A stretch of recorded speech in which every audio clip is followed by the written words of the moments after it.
Yangın yakındatıp demek ortasında. Sonra problem aldığında yakındatıp. Kamçı Tursunkukulov gelip görmüşsün.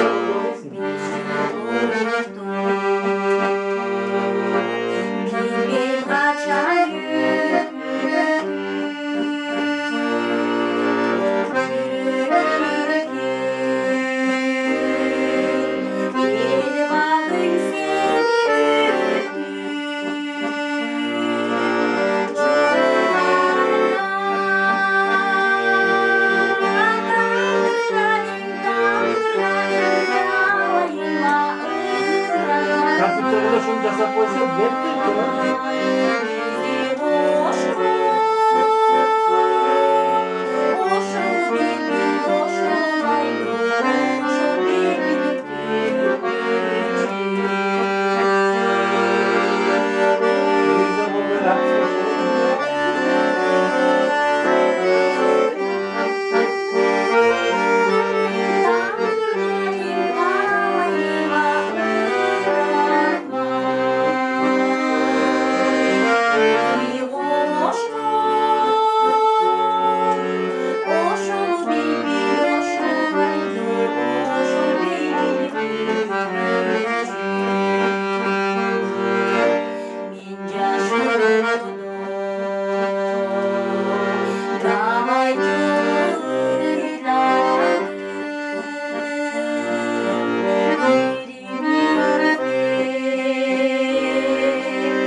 Söçüleme. Şey sanırım. Ders bir oldu mu? Bunu verirsen bunu geçin mi? Benim de şey klasın. Diyor men janağı kafelerde çi. Estrada menen hemen koygondo mikrofon menen bir munda. Aybay жақсы кетет да. Ол ата уже башкача кетет да. Это сейчас сазын. Да, азыр башка болот. записываю, вот это, çok mutlu oldum. Ben razı oldum.